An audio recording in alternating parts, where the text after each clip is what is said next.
श्री निम्बार्क श्री हरिव्यास।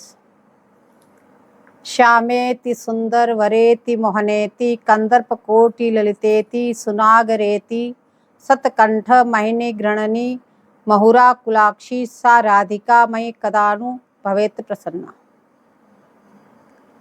अब यहाँ पे आचार्य चरण कह रहे हैं,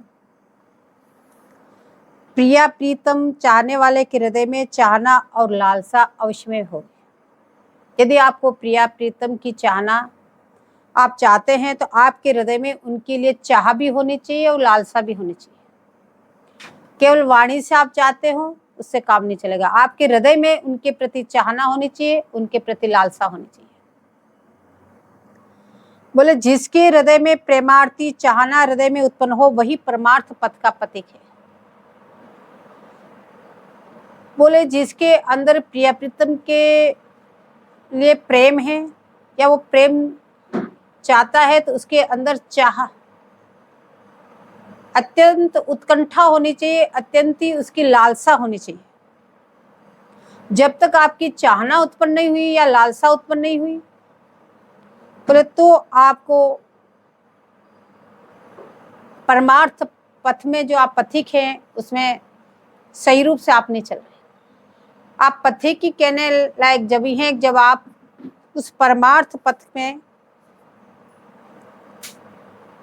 लालसा और चाहना हृदय में अत्यंत ही उत्पन्न होनी चाहिए। अब जीवात्मा को ब्रह्म की जिज्ञासा होती है जानने के लिए, फिर शास्त्र की वो विवेचना करता है क्या वस्तु है ये। और जगत के जितने भी दुख है उसने उनको सुख मान रखा है। सांसारिक जितने भी प्रसादन है जितने भी स्वजन संबंधी है बोले वो सब दुख है, पूरा संसार ही दुखालय में है। लेकिन इस जीव ने उसको सुख मान रखा है कि ये सुख है। जब तक इस संसार के इन समस्त सुखों में दुख की प्रतीति न हो जाए कि तो आत्यंतिक क्लेशदायक है, आत्यंतिक दुखदायक है, ऐसे आपको दुख की प्रतीति न हो जाए तब तक ये जीव सुख शांति की ओर उसकी ढरण होती नहीं है। क्योंकि जब तक संसार में आपको दुख की प्रतीति नहीं होगी, ये सब दुखालय है, सब दुख देने वाले हैं, अपना कोई नहीं है, जब तक आपकी ठाकुर जी की तरफ जाने की ढलन ही नहीं होगी। उन्हीं दुख को प्राप्त करने के लिए आप बार बार चेष्टा करते रहेंगे क्योंकि अभी आपको उनको सुख मान रखा है, आपको उसमें दुख की प्रतीति नहीं हो रही है, इसलिए बार बार उसको सुख समझते हुए उनकी प्राप्ति के लिए आप बार बार प्रयास कर रहे हैं।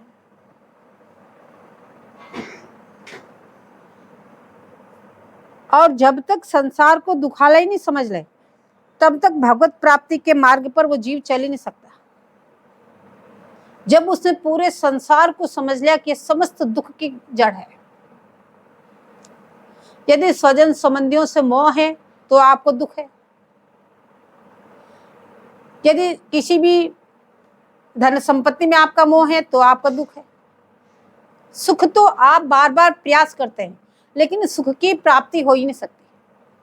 बोले ऐसे दुखालय को जब तक आप सुख समझ रहे हैं तब तक इस मार्ग में आप चल नहीं सकते। आप ये मार्ग तो छोड़ो, भगवत मार्ग की भक्ति में भी आप नहीं चल सकते, भजन मार्ग में भी आप नहीं चल सकते जब तक इस संसार को आपने सुख मान रखा है। चलो उसको दुखालय मान के कोई भगवत प्राप्ति के मार्ग में चल भी गया, लेकिन यहाँ बात हो रही निकुंज रस की। बोले निकुंज रस कैसे प्राप्त होगा? बोले यह निकुंज रस तो, बोले इस निकुंज रस की मिठास की लालसा तो, इस निकुंज रस की प्राप्त करने की लालसा हृदय में कैसे उदय हो? भगवत लालसा तो आप संसार को दुखालय मानने से आपके अंदर उत्पन्न हो जाएगी, आप उधर धरण हो जाएंगे, आप चलने लग जाएंगे। लेकिन निकुंज रस की लालसा जो आपके अंदर कैसे उत्पन्न है? तो कह रहे ये तो केवल रसिक महानुभावों के संग से ही आपके हृदय में ये निकुंज रस की लालसा उदय हो सकती है। जब तक आप रसिक महानुभावों का संग नहीं करेंगे तब तक आपको निकुंज रस की लालसा हृदय में उदय नहीं हो सकती। इसलिए आचार्य चरण कह रहे हैं आदो सदा तत् साधु संग। बोले अधिकार भी वही है और अधिकारी भी वही है जिसके संग से रस चखने को मिला।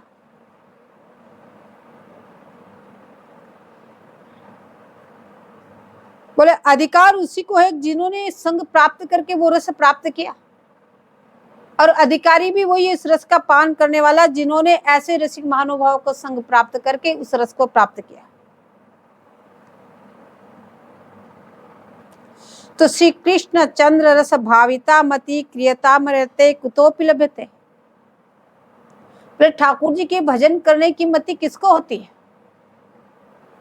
बोले जीव को शुद्ध रस भावती मति इसे अवश्य प्राप्त करने लगी। सबसे पहले इसी बात की चेष्टा करनी चाहिए कि हमें उस रस की प्राप्त करने की अत्यंत लालसा उदय हो। जब तक लालसा नहीं है तब तक काम नहीं बनेगा, और जितनी तीव्र लालसा होगी उतनी अतिशीघ्र मिलेगी।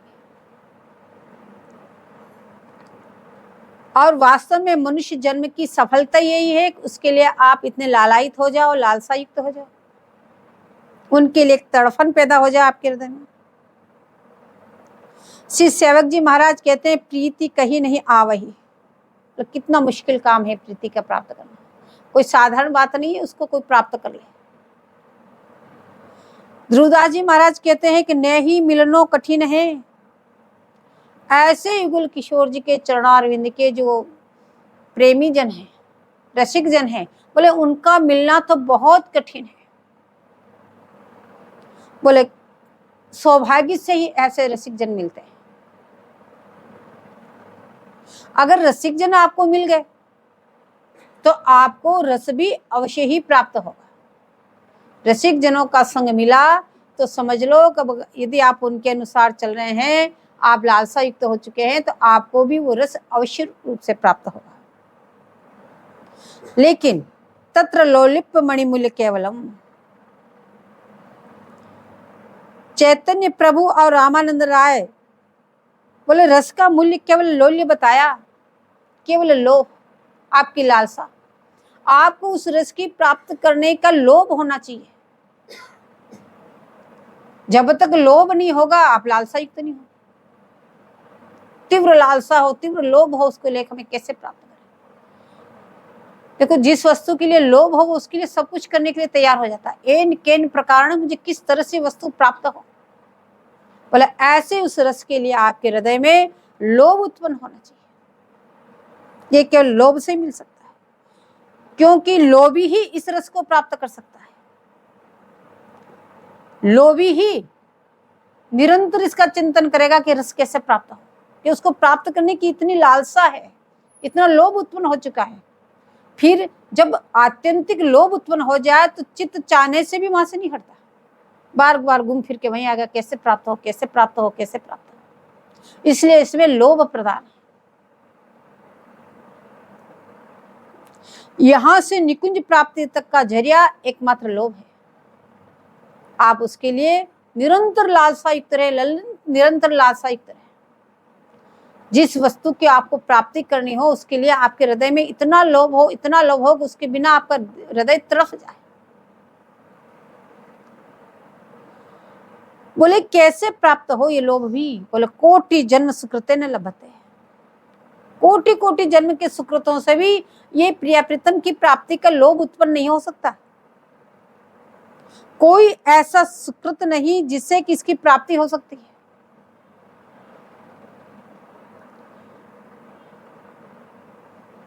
बोले लोभी से ही लोभ मिल सकता है। ऐसे लोभी रसिक जनों के संग से आपको भी लोभ उत्पन्न हो जाता है।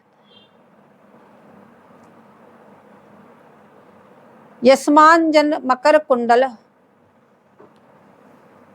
श्री भागवत जी के 9वें स्कंद के अंत में यह छवि देखकर और सुनकर, भागवत जी के 9वें स्कंद में भगवान श्री कृष्ण की छवि छटा का वर्णन किया सुखदेव जी महाराज ने। तो उस छवि को देखकर और सुनकर परीक्षित जी महाराज मोहित हो गए। ऐसा रूप, और मोहित होकर लोभ उत्पन्न होया है कि दशम को लोभी होकर सुने।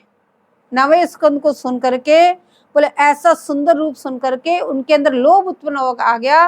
बोले उनका कैसा लीलाएं होगी उसको सुनने के लिए वो लोभी हो गए और उन्होंने पूरा दशम स्कंद लोभी होकर के सुना। कल के प्रसंग में बताया कि प्रेम की जातियां अनंत है, अनेक प्रकार की प्रेम, पर सभी प्रेम में लालसा प्रदान है। जब तक आपके हृदय में लालसा नहीं है, लालसा उदय होगी फिर तीव्र लोभ उदय हो जाएगा। कब मिले कब मिले कब मिले, पहले लालसा हो। अब श्री प्रिया जी को लोभ है श्री ललन जी को सुखी देखने का। प्रिया जी में लोभ है, निरंतर अपने ललन को सुखी देखना चाहती है।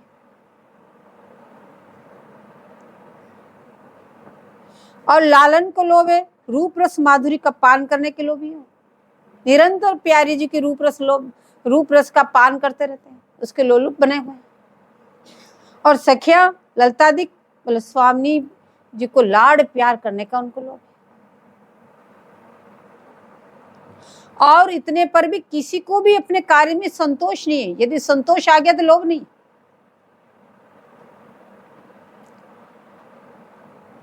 जितना पान कर रहे हैं रूप रस उतना और अधिक पान करने की चाहना बढ़ रही है।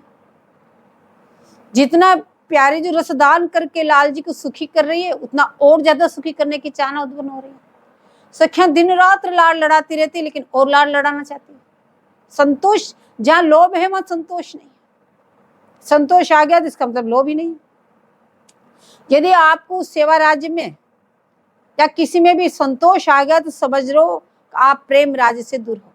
प्रेम में संतोष हो ही नहीं सकता। जितना करोगे उतना ही अभावी खटकेगा। या साधक रूप में भी यदि आपको प्रेमांकर उदय होगा, आप जितना चिंतन करोगे, जितनी माला करोगे, जितना पाठ करोगे, उससे आपको संतोष हो ही नहीं सकता। एक खटक बनी रहेगी, बोले कुछ भी नहीं बना आज, कुछ भी नहीं बना आज, कुछ भी नहीं बना। और साधक के लिए तो सब सेवा का संकल्प ही कल्पद्रुम बनता है। और ऐसी सेवा का लोभ उत्पन्न हो कि रोम रोम से लालसा उत्पन्न, ये भी सेवा में कर लूं, ये भी सेवा में कर लूं, ये भी सेवा में कर लूं। निरंतर सेवा में लगे रहते हुए भी उसके हृदय में तृप्ति न हो, और सेवा की लालसा बढ़ती रहे, और सेवा की लालसा बढ़ती रहे। यदि रसिक संग की चाहना नहीं है तो सब जप तप निष्फल है। यदि आप रसिक जनों का संग की आप चाहते भी नहीं, उनका संग करें, रसिक जनों का आप संग भी नहीं करते हैं, फिर तो आप कितना ही भजन कर लो, कितना ही तप कर लो, बोले वो सब निष्फल है। न तो आपके हृदय में लालसा उदय हो सकती है, न ही लोभ उदय हो सकता। जब तक आपके हृदय में लालसा उदय नहीं होगी, लोभ उदय नहीं होगा, जब तक प्रिया प्रीतम आपको मिल नहीं सकते हैं, तो वो जब तब सब व्यर्थ ही चला जाएगा। क्योंकि ये लोभ तो जो लोभी रसिक जन हैं उन महानुभावों की कृपा से ही आपको प्राप्त हो सकता है। ये लोभ कोई ऐसा वैसा लोभ नहीं है जो आपको सहज में प्राप्त हो जाए। बोले ये तो उन रसिक महानुभावों से प्राप्त हो सकता है जिनके अंदर ये लोभ है, और वो कृपा कर दे तो आपको ये लोभ और लालसा उदय हो सकती है।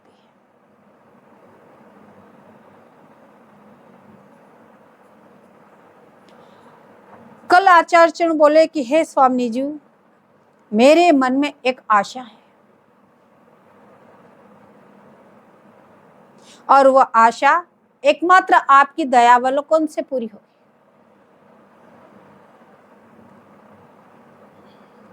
बोले क्या लालसा थी? बोले एक प्यासे को जल पिलाना, दूसरी बोले सदा सेवा की लालसा। और ये लालसा आपकी दया दृष्टि से ही पूरी हो सकती है। और यह आशा दासी बनकर सेवा करने पर ही पूरी होगी। जब हम आपकी किंकरी बन जाएंगी तभी ये हमारी लालसा पूरी होगी। अब रसिक साधक जो है, इस रस का जो भजन करने वाले हैं वो रसिक साधक। अब वो रसिक साधक के हृदय में निकुंज रस की भावना रागानुगा पथ से ही आ सकती है। इस प्रेम पंथ से ही वो आ सकती है, रागानुगा।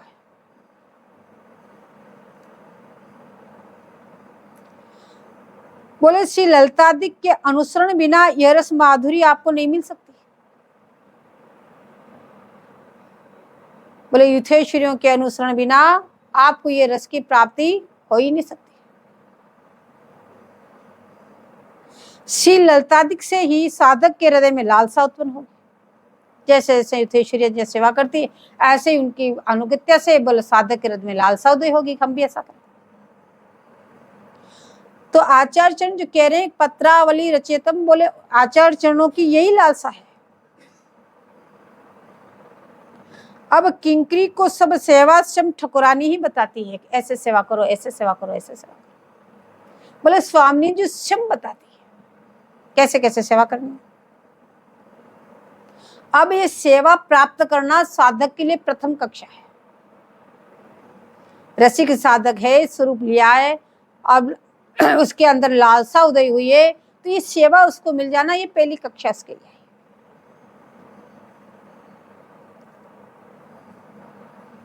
क्योंकि जो सिद्ध परिकर है वो तो रागात्मक स्वरूप ही है, उनके लिए कोई कक्षा ही नहीं होती। वो तो वहीं से आए और वहीं से आके प्रकट हो गए, वो सिद्ध महापुरुष है।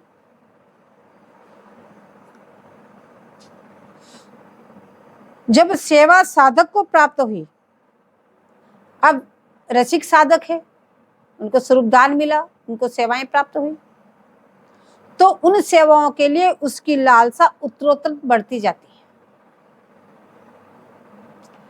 अब जब जितनी लालसाएं बढ़ेगी आपको उन सेवा करने के लिए, तो आप उतना ही निरंतर आप मारेंगे।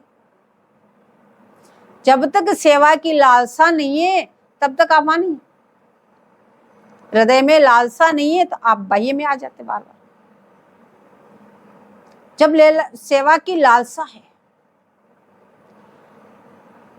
अब यूं ही समझ लो आप बिहारी जी दर्शन करने के लिए और चरण दर्शन चाहते हैं, जब तक चरणों के दर्शन नहीं हो जाए आपकी नजर वहां से हट सकती है। तो ऐसी सेवा की लालसा आपकी उत्तरोत्तर बढ़ती जाएगी, ये सेवा ही मैं करूं, ये सेवा ही मैं करूं, तो आप क्या वहां से हट सकते हैं? आपका चित्त क्या वहां से हट सकते हैं? और वो बार बार हट रहा है, समझ लो हमारे हृदय में लालसा ही उदय नहीं हुई। उस सेवा करने के लिए हमारे हृदय में कोई लालसा नहीं, एक वो क्रियान्वित होकर रहेगी, उस क्रिया को किया और बस छुट्टी। तो यहाँ आचार्य चरण कह रहे हैं कि ऐसी लालसा उदय करके उस सेवा के लिए लोभ उत्पन्न कर लो, तो निरंतर हम उस सेवा को कैसे करें? मान लो आपकी अत्तर की सेवा, अब प्यारे जो जहां जहां भी जा रहे हैं आपको तो अत्तर का छिड़काव करना, अब आप वहां है ही नहीं, तो मतलब आपकी ऐसी लालसा होनी चाहिए मेरी सेवा मैं ही करूं और सारी सेवाएं करूं, सब सेवा की लालसा होनी चाहिए।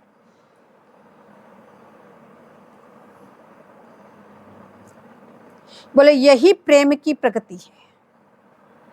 बोले जैसे ही सेवा मिलते ही तो आपको इस रस राज में प्रवेश मिल गया। जैसे आपको सेवा मिली, अब आप रोज वहां उपस्थित होते। अब वो कितनी देर के लिए होते हैं वो आप जाने, लेकिन होते हैं रोज, तो आपको ये सेवा तो मिल गई, आपको उस रसराज में प्रवेश तो मिल गया।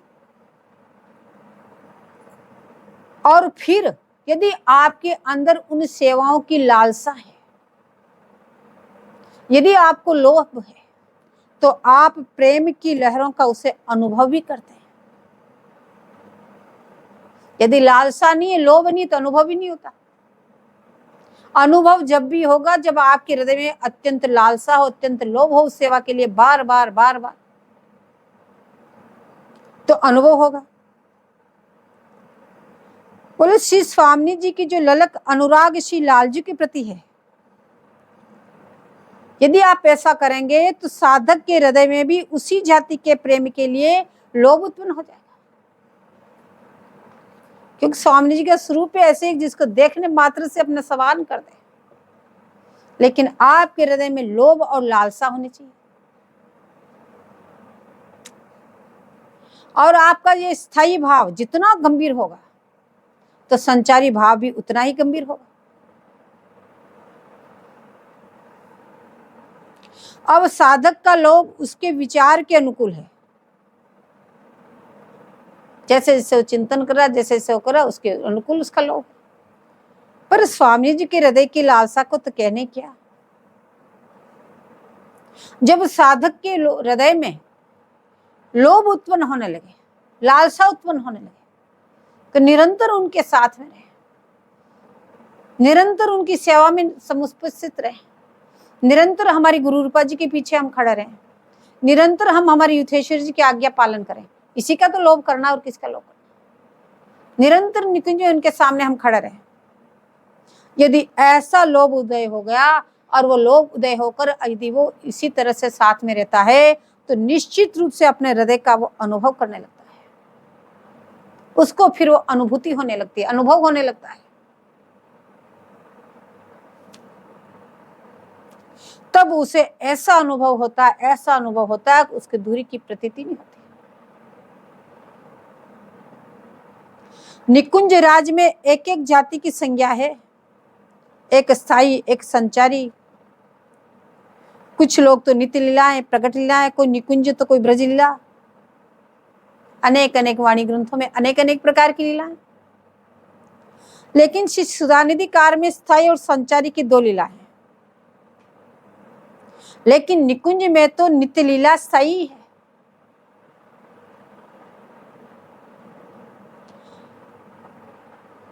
जैसे यद वृंदावन मात्र गोचर मोहपन्न शुतांक शिरो प्यारोदुम क्षम तेन याचिव शुकादि नामुत यानगम यत प्रेमामृत माधुरी रसमयम यन नित्यम किशोरवकम तद्रूपम परिवेष्टुमेव नयनम लोलायमान मम।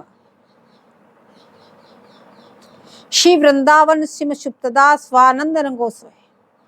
बोले जो उपयुक्त श्लोक में जो लीलाएं आई, या उपयुक्त जो लीलाएं कह रहे हैं, बोले इत्यादि लीलाएं निकुंज के अलावा अन्य स्थानों में है ही नहीं। ये लीलाएं तो निकुंज में ही है सिर्फ। और गोविंद प्रिय, इसमें अन्य रस है ही नहीं। अब केवल महामधुर रस और ये की प्राप्ति करनी, और ये महामधुर रस केवल सखी भाव से युक्त ही है। जो सखी भावना से युगल किशोर जी की उपासना करते हैं, तो उनका जो रस है वो महामधुर रस है। क्योंकि अन्य भाव वाले वहां निकुंज में नहीं है। केवल ललतादिक सखी वृंदन के लिए गम है। अष्ट सहचरण परिकर के बिना और काऊ को वहां नहीं प्रवेशा। वहां तो बाल पोकंडादिक छोड़कर शुद्ध नित्य किशोर व सम्मिलित जोरी है, पूर्ण किशोरावस्था है वहां। इसलिए ये लीलाएं भी नहीं है। और ये रस ऐसा है जो ब्रज आदि में भी नहीं जाता। जो किशोर रस सम्मिलित है, ये ब्रज में भी नहीं है। और ये रस न कहीं से आता है, ये तो सिर्फ निकुंज में ही है। यह तो एक अखंड ऐसी स्थिति है जिसमें लीला विराजमान रहती है। यह नित्य किशोर व सम्मिलित जोरी है, और यह केवल निकुंज भवन में ही है। अब इसी निकुंज भवन से, यहीं से बोले युगलवर ब्रज में प्रकट होते। इसी निकुंज से युगलवर ब्रज में आकर के प्रकट होते हैं। और निकुंज में कोई अन्य जा नहीं सकता, वहां तो सभी रसमग्न है। इसलिए वहां पर लेन देन नहीं है, किसी का आना जाना नहीं तो लेन देन नहीं। लेकिन फिर निकुंज से आके ब्रज में क्यों प्रकट हो गए? जब कोई जा ही नहीं सकता तो आप क्यों आए? बोले जगत के जले भूने जीवों पर कृपा करके। जगत में ऐसे जीवों पे दृष्टि गई जो निरंतर जल रहे, निरंतर भून रहे, उन लोगों को देखकर कृपा उमड़ पड़ी, और युगल में आपस में बैठकर प्रेम रस माधुरी जगत जीवों को पिलाने के लिए निश्चय किया। बोले कितने बेचारे ये दुखी हैं, आपस में दोनों बतराए। बोले ये रस इन जगत के जीवों को भी मिलना चाहिए। उनमें इतनी सामर्थ्य नहीं कि वो यहाँ आ सके, तो उन जीवों को ये रसदान कैसे करें? ऐसा निश्चय कर करके और दोनों ही परिकर के सहित ब्रज में आकर के प्रकट हुए। ये केवल रसिकों को सुख देने के लिए प्रकट हुए और कोई अन्य कारण नहीं। केवल रसिक जनों को सुख प्रदान करने के लिए, इन कलिहत प्राणियों को, जगत के दुखमय जीवों को इस रस को दान करने के लिए आप निकुंज से आके ब्रज में प्रकट हो गए। अब यहां प्रकट होकर जो लीलाएं चली, बोले वो ही लीला संचारी और स्वारस प्रवाह की लीला कही गई। उन्हीं लीलाओं का नाम ये हुआ। अब बाल कुमार पौगंड बीतने पर जब किशोर में आए, अब ब्रज लीला में पहले बाल लीला हुई, फिर पौगंड हुए, पौगंड से ऊपर आए तो फिर किशोरावस्था आ गई, उसमें आए किशोरावस्था में आए तो दोनों का प्रथम मिलन भी हुआ यहाँ पे। ये ब्रज की लीला। और प्रथम मिलन कहाँ कहाँ कैसे कैसे हुआ, बोले सभी रसिकों ने अलग अलग प्रकार से गाए, अलग अलग तरह से गाए, अलग अलग तरह से अनेक भेद बताए। कोई कहाँ प्रथम मिलन बताता, कोई कहाँ प्रथम मिलन बताता। और मुकलित, मध्य, नित्य किशोर, ये 3 प्रकार हैं। एक तो मुकलित है, एक मध्य है, एक नित्य किशोर है। ये 3 अवस्था हो गई। और मुकलित में प्रथम मिलन साक्षात्कार हुआ, और मध्य में पूर्वा राग आदि लीला उदय हुई, और नित्य में तो निकुंज की लीलाएं है ही। अब यह नित्य निकुंज लीला और यह प्रवाहित लीला दोनों निकुंज में मिलकर एक हो गई। अब यहां जब किशोर अवस्था में आए, निकुंज की लीलाएं हुई तो प्रवाहित होकर निकुंज में जाके मिल गए।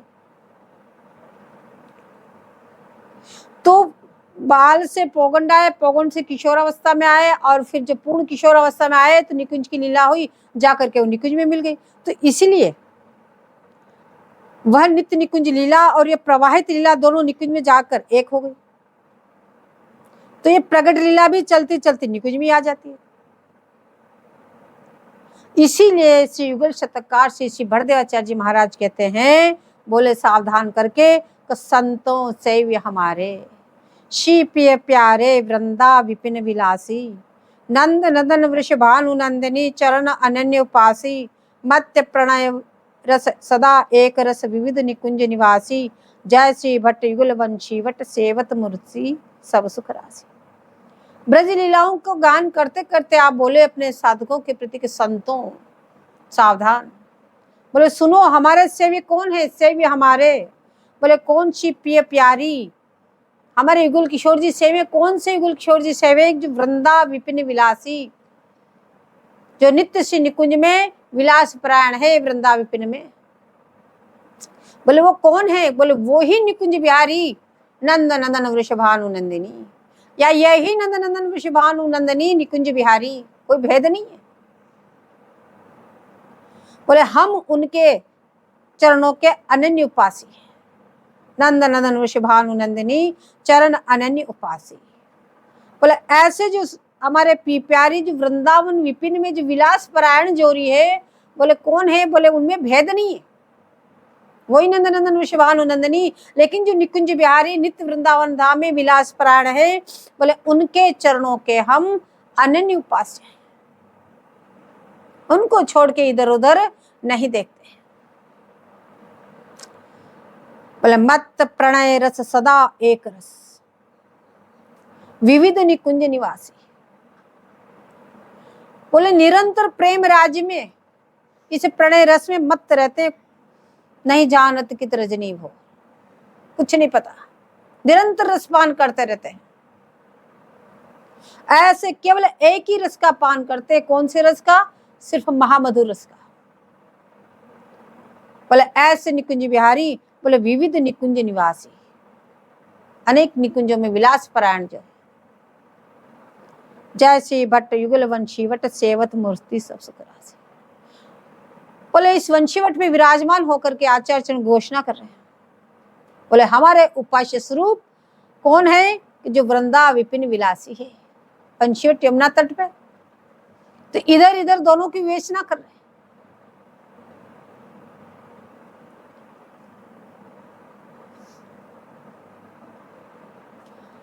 अब श्री आचार्य चरण श्री भरदेवाचार्य जी महाराज कह रहे हैं, सेऊ श्री वृंदा विपिन विलास, जहां जुगल मिली मंगल मूर्ति करत निरंतर वास, प्रेम प्रवाह रसिक जन प्यारे कबहु न छाड़त पास, कहा कहो भाग की जैसी भट राधा कृष्ण रस चास।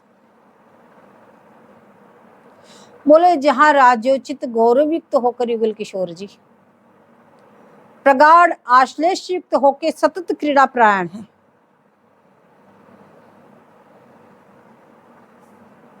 निरंतर जो इस रस में डूबे हुए युगल किशोर जी हैं, बोले उस सुख स्वरूप श्री वृंदावन धाम का मैं निरंतर सेवन करूं, सेवं श्री वृंदा विपिन विलास। निरंतर आश्लेष ऐसे जो क्रीड़ा प्राण युगल किशोर जी हैं, उन वृंदावन धाम में जो रस प्रवाह हो रहा है, उनके तट पर समीपस्थ होकर बोले मैं निरंतर इस रस का पान करता हूं। बोले कभी न उगाते हुए, निरंतर पान करते हैं, बोले कभी न उगाते हुए उसका परित्याग नहीं करते।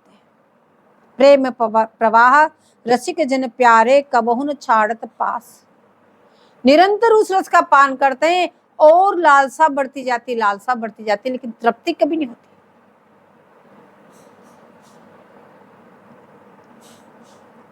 बोले ऐसे कभी न गाते हुए उसका परित्याग नहीं करते ऐसे श्री वृंदावन धाम का। तो आचार्य चरण कह रहे हैं मैं भी सेवूं श्री वृंदा विपिन विलास। बोले ऐसे रसिकों के सौभाग्य की महिमा कहने में नहीं आती, कहा कहो भाग की जय श्री भट्ट। ऐसे जो सौभाग्यशाली रसिक जन हैं, उनके भाग्य की हम कहां तक प्रशंसा करें। बोले उनकी महिमा तो कहने में नहीं आती। तो आचार्य चरण आज्ञा प्रदान कर रहे हैं कि जय जय श्री भट्ट राधा कृष्ण रस चास। बोले हे साधक जन, श्री राधा कृष्ण रस उपजने का क्षेत्र श्री वृंदावन की भूमि ही है। ये रस आपको इसी वृंदावन की भूमि में मिलेगा, बाहर नहीं मिलेगा, अन्यत्र कहीं नहीं मिलेगा। इसलिए वृंदावन वास का बार बार जोर दे रहे हैं, यदि इस रस का पान करना है तो इसी रज का सेवन करो, इसी रज का सेवन करो, इस रज में पड़े रहो। बोले इसके बाहर ये रस क्षेत्र उपजने की क्षेत्र भी नहीं है, रस की प्राप्ति कहाँ होगी। जैसे केशर कश्मीर में पैदा होती है, उसको आप अन्यत्र कहीं लगाओ नहीं होगी, ऐसे ये जो रस है श्री वृंदावन धाम में ही होगा। इस रस की प्राप्ति वृंदावन धाम में ही होगी, अन्यत्र कहीं नहीं हो सकती। तो कहा कहो भाग की जय श्री भट्ट राधा कृष्ण रस चास। बोले इसलिए आप बार बार सभी आचार्य चरण एक ही बात कह रहे हैं, तुम इस रज का सेवन करो। जब तक रज का सेवन नहीं करोगे तब तक इस रस की प्राप्ति आपको नहीं हो सकती। यदि इस रस की चाहना है, लालसा है, इस रस के लिए आपके हृदय में लोभ उत्पन्न हो गया है, तो आपको सर्वप्रथम इस रज का सेवन करना ही पड़ेगा।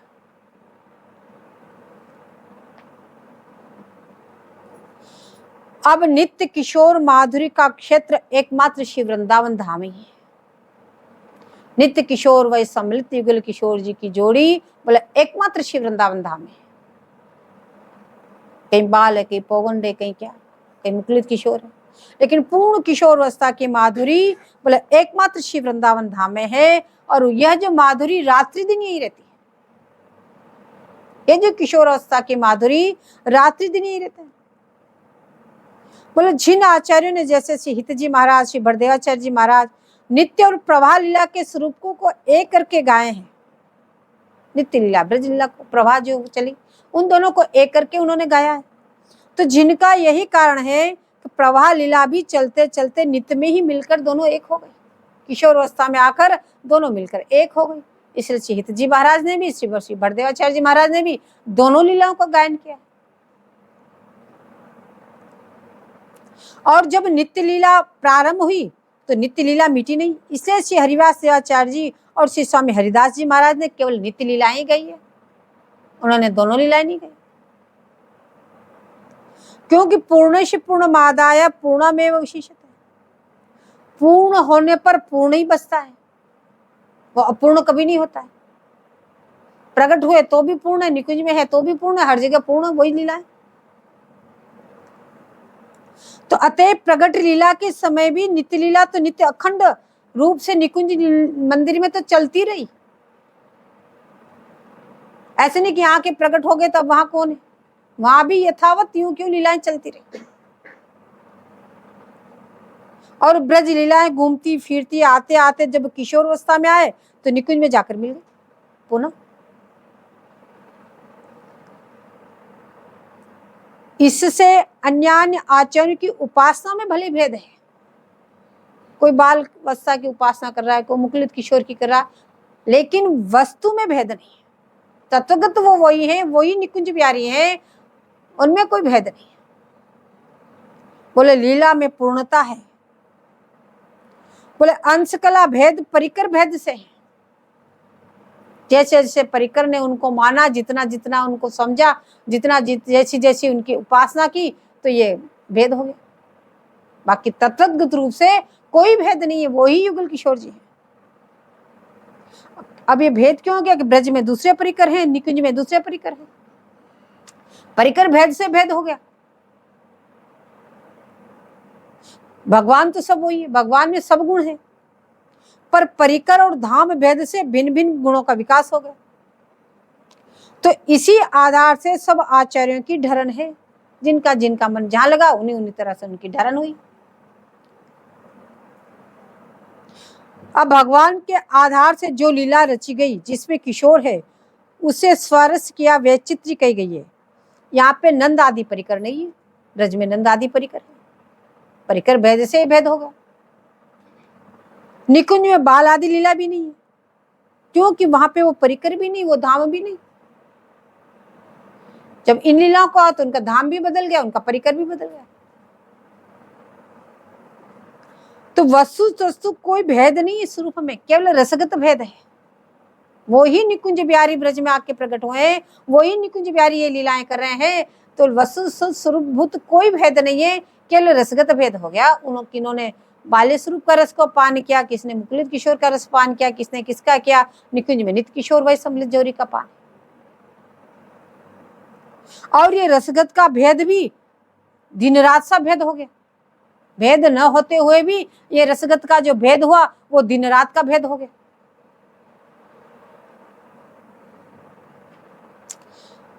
अब सभी आचार्य प्रकट हुए सभी रस को दान करने के लिए, अपने आप तो हुआ नहीं, सभी रस के दान करने के लिए सभी एक एक विशिष्ट आचार्य प्रकट हुए इस रस को प्रचार करने के लिए।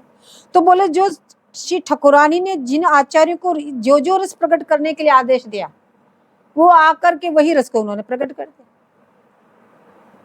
स्वामी जानते कौन कौन किस किस रस को कैसे कैसे चाहते हैं, तो उस तरह से उन्होंने उन्हीं आचार्यों को आज्ञा प्रदान की, तुम इस रस का प्रकट करो, तुम इस रस का प्रकट करो। ऐसे ऐसे उन्होंने आके उस रस को यहाँ पे प्रकट कर दिया। जैसे श्री बड़देवाचार्य जी ने ब्रज किशोर रस गाया और निकुंज रस भी गाया, लेकिन उनके शिष्य श्री हरिव्यास देवाचार्य जी ने महावण में एकदम निगूढ़तम निकुंज रस गाया। उन्होंने उस रस की हवा भी नहीं लगने दी। तो इसमें और रस में रस का भेद नहीं, बल्कि ये रस वैचित्री है। एक गाने का तरीका है जो भिन्न भिन्न आधार से भिन्न भिन्न प्रकार से प्रकट होती है। यदि रस का भेद हो जाता, रस गाने से आचार्य में यदि भेद हो जाता, तो श्री महावाणीकार श्री हरिव्यास देवाचार्य जी अपने श्री गुरुदेव श्री भट्टजू, जिनका निकुंज में हितुसचरी जी नाम है, बार बार उनकी वीरदावली का गान नहीं करते। तुम ये सोच लो उन आचार्यों ने ब्रज रस गाया, उन्होंने निकुंज रस गाया, वो ऐसे बोले, बिल्कुल नहीं। बार बार श्री हितू जी की वीरदावली गा रहे हैं कि हितु सचरी निज कृपा करी जासु तन चितवे जबे, नित्य वैभव विलास को रस सहज पावे सो समय। बोले हितु सचरी जी की कृपा के बिना आप उस निकुंज रस की प्राप्ति नहीं कर सकते। जब हितू जी आप पे कृपा करेगी तब ही आपको निकुंज रस की प्राप्ति होगी। और वो कैसे होगी? जब हितू जी अपनी निजी कृपा कर दे और एक तिरछी चितवन से उनके सामने निहार ले, बस इतना ही बहुत है। बोले वो जो नित्य वैभव विलासमय श्री वृंदावन धाम का जो रस है, बोले वो सहज में तुम्हें प्राप्त हो जाएगा। तो ऐसी जो हितु सहचरी जी की बार बार वृंदावली गा रहे हैं, जय जय सी हितु सहचरी भरी प्रेम रस रंग, प्यारी प्रीतम केसदा रहत जो दिन संग। बार बार जहां जहां भी वो हितु सहचरी जी की वृंदावली गा रहे हैं, तो वह वैसी सेवा प्राप्त करता है। यह भेद नहीं है, रस की वैचित्री है। प्रत्येक आधार में भिन्नता है, वहां कोई प्रकार का भेदभाव नहीं है। यही प्रेम का स्वरूप है। अब प्रेम बोले जहां अपनी ममता है उसी रस में श्रेष्ठता प्रतीत होता है। जिस रस में अपनी ममता है वही अपने लिए सर्वश्रेष्ठ है। यही स्नेह का स्वभाव आचार्यों तक व्याप्त है। सभी आचार्यों ने ऐसे कहा, लेकिन किसी भी आचार्यों ने वस्तुगत भेद कहीं नहीं दिखाया कि ब्रज बिहारी अलग हैं कि निकुंज बिहारी अलग हैं। किन्हीं भी आचार्यों ने ये बात नहीं कही।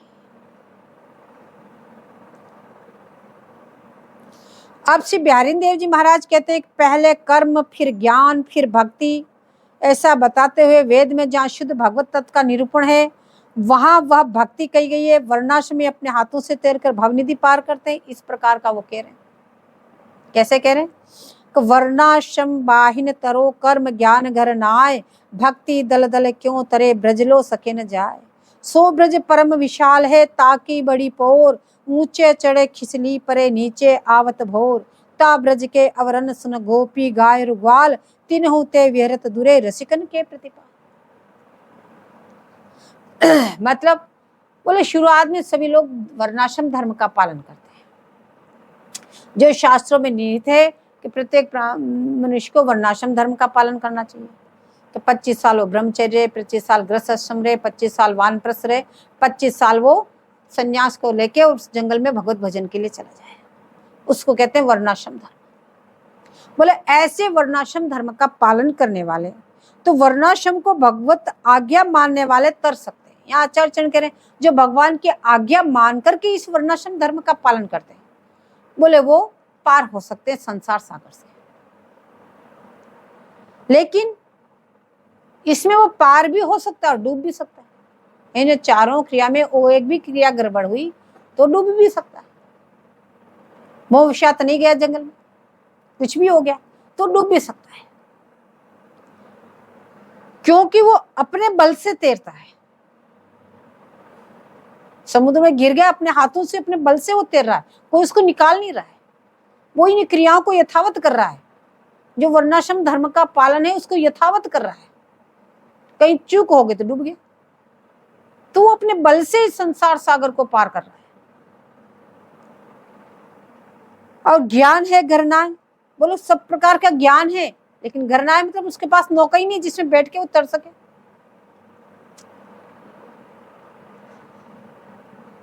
और यदि नौका मिल गई तो उसको नौका को खेने वाला कोई नहीं, उस नौका को भी हाथ से ही खेना पड़ता है। तो हाथ से खेने वाली नौका का डर है कहीं आवर्त में डूब गई तो, कौन से आवर्त में, कौन से अवस्था में, कौन से आवर्त में फंस जाए और वो पूरा अपना वर्णाश्रम धर्म का पालन न कर सके, फंस गया। तो भागवत जी में कहते हैं चरणारविंदात क्षण, जो आपके चरणों के दास नहीं है और जो अपने आप को ब्रह्म मानते हैं, बोले वो आपकी दया से च्युत हो गए। बोले वास्तव में उनकी आपकी कृपा उन पे हुई नहीं, वो आपकी कृपा के पात्र नहीं है, आपकी कृपा उनकी मैली नहीं, क्योंकि उस चीज ने स्वामी सेवक का नाता ही मिटा दिया।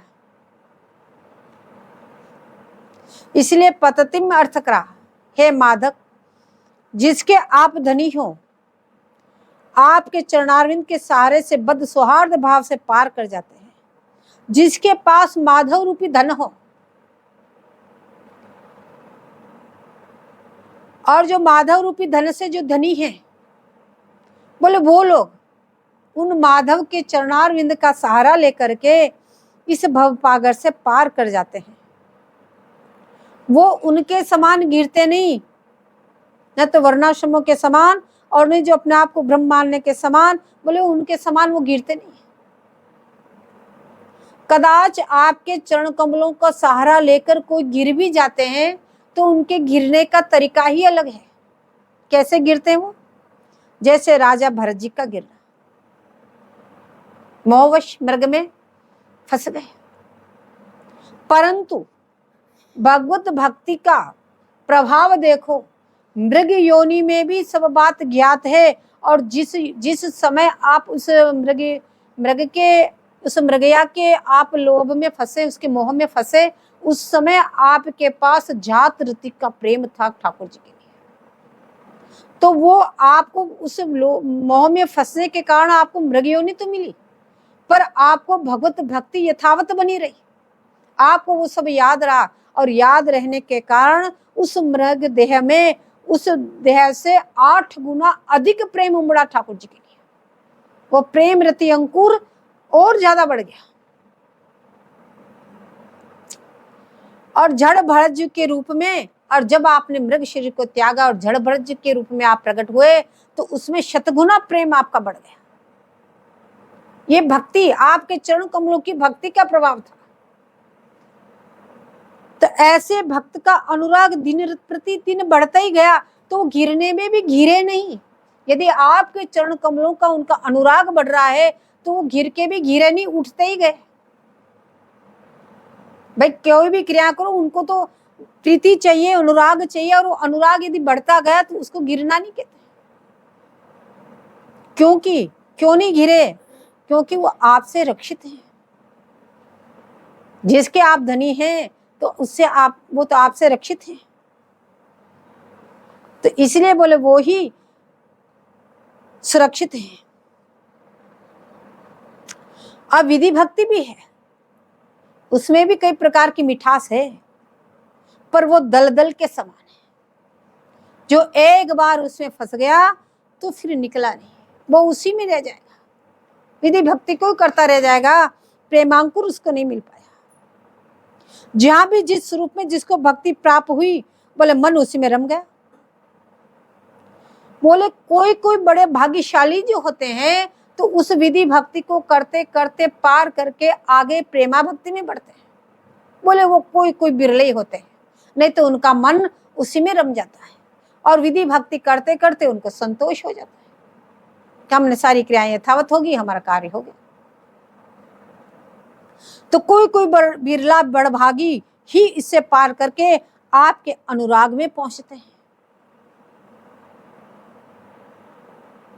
अब यहाँ ठाकुर जी की लीला में भी 3 भेद है। एक तो द्वारिका की लीला, एक मथुरा की लीला, एक ब्रज की लीला। अब द्वारिका की लीला पूर्ण है, मथुरा की पूर्णतर है और ब्रज की पूर्णतम है। अब इस पूर्णतम में जो पहुंच जाता वह फिर ब्रज से बाहर नहीं जाता।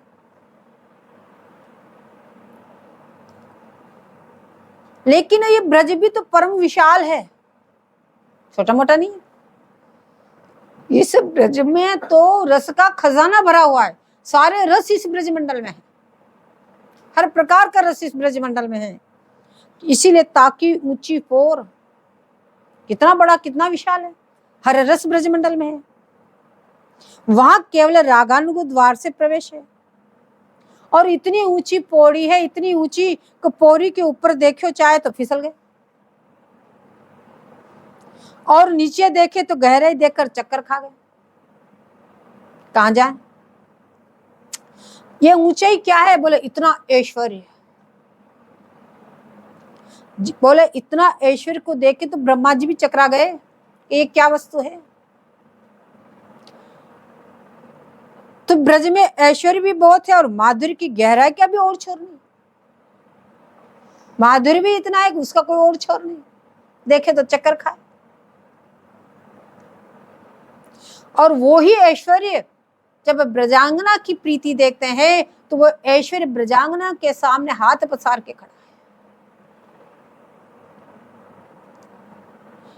अब ब्रज में भी 4 भेद हैं, दास्य, सख्य, वात्सल और श्रृंगार। अब नंद भवन के दास बोले उन ठाकुर को राजकुमार समझते हैं, हमारे राजा नंद बाबा हैं, उनके ये राजकुमार हैं। इस भावना से उनके दास बन के उनकी सेवा करते हैं। और सखा जो है वो सखा भाव से देखे, हमारा सखा है, वो उस भावना से सेवा करते हैं। और वात्सल तो नंद बाबा में, यशोदा मैया में है ही, वो वात्सल भाव से सेवा करते हैं। श्रृंगार ब्रजांगनों की जो प्रीति है, जो ब्रजांगना को जो प्रेम है, वो श्रृंगार रस है। कि ये ठाकुर जी ये सब गोपियों के वल्लभ है, ये भाव है उनका। लेकिन ब्रज में इन चारों से भी अति दूर श्री युगल किशोर जी रसिकन के प्रतिपालक ब्रज से नेक दूर रहकर क्रीड़ा करते हैं। इन चारों रसों से थोड़ी दूरी पे ही ये नित्य निकुंज की लीलाएं करते हैं। अब यहाँ पे क्या है, इन चारों से थोड़ी दूर के इस निकुंज रस की लीलाएं करते हैं, तो वहां पे किसका राज है, वहां पे कौन है? तो बिहारी देव जी कह रहे हैं, देखो माई श्यामा जी को राज, जाके अदिन सदाई सांवरो यव ब्रज को सिरताज, यह जोरी अविचल श्री वृंदावन नाही आन सो काज, श्री विठल विपुल बिहारी ने केवल दिन जलधर संग गाज। बोले यह हमारी उपासना में श्री नंद जी, श्री वृषभानु बाबा, बोले उनका राज्य नहीं है। क्यों? उनका राज्य ब्रजमंडल में है, गोकुल में या नंदगांव में श्री नंद बाबा का राज है, वृषभानपुर में वृषभान बाबा का राज है। लेकिन यह कह रहे हैं वृंदावन धाम में तो हमारी किशोरी जी का राज्य है। वृंदावन में धाम में किशोरी जी राजा बनी हुई है।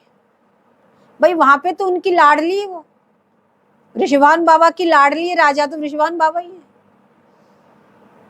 और नंद बाबा के लाल जी लाडले हैं, उनके पुत्र हैं, वो राजकुमार हैं, वो राजकुमारी जी हैं। लेकिन वृंदावन में तो दोनों राजा, वृंदावन के राजा दो श्याम राधिका रानी, यहाँ और कोई राजा नहीं है। यहाँ तो हमारे माई श्यामा जी को राज, हमारी प्रिया जी को राजा है। तो श्री श्यामा जी राजा है यहाँ की। बोले ललन का रूप देखो कैसा है। बोले जो ब्रज के अभी चारों विवेचन करके आए हैं, बोले वहां पे ललन सबके सिरताज हैं, सबको अपनी रूप माधुरी से मोहित कर रखा है। सब ललन के अधीन हैं, उनके रूप देखने के लिए, उनके संग रहने के लिए, सब ललन के लिए लालायित है। लेकिन यहाँ निकुंज राज्य में बोले वो ललन सतत प्रियाजू के अधीन है, वो ललन निरंतर प्रिया के अधीन है, जो सब में अपने सिर ऊपर करके चलते हैं। पूरे ब्रजमंडल में जब प्रिया जी सामने आती तो वही अपना सिर झुका लेते हैं। तो भाव यह है कि ब्रज में जो सिरताज है निकुंज में, उसने अधीनता स्वीकार की है।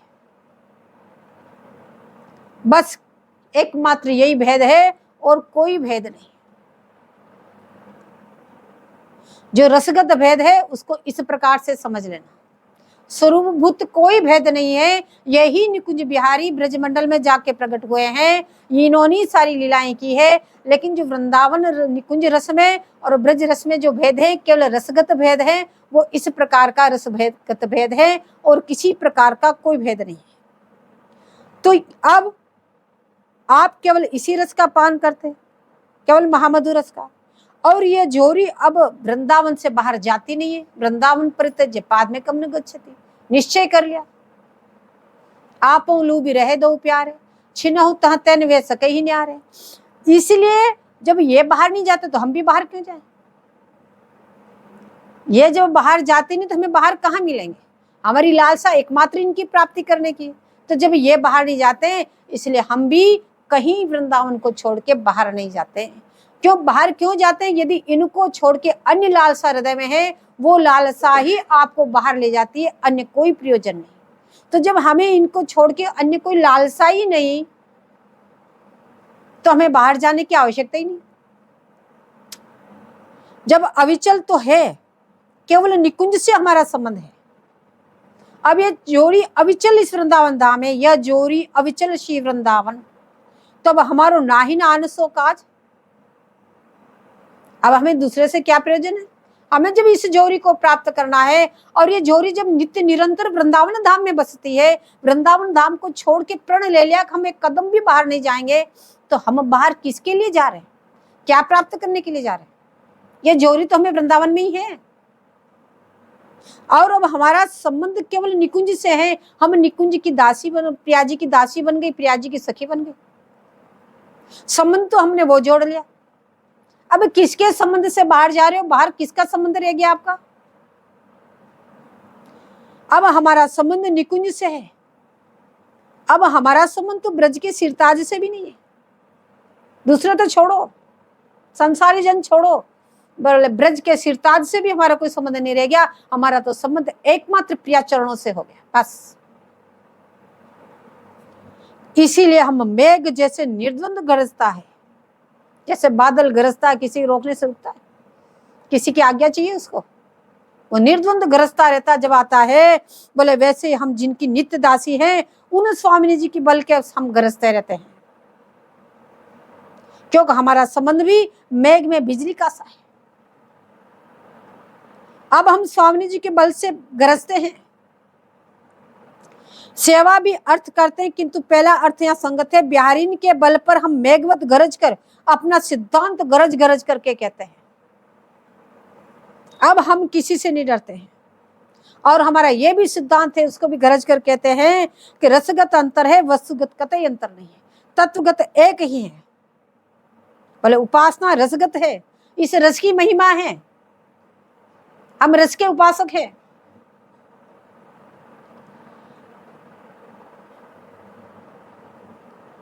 बोले श्री कृष्ण में जहां अधिकतर रस है वह अधिकता है, और जहां कुछ मिलोनी हो गई वही न्यूनता हो गई।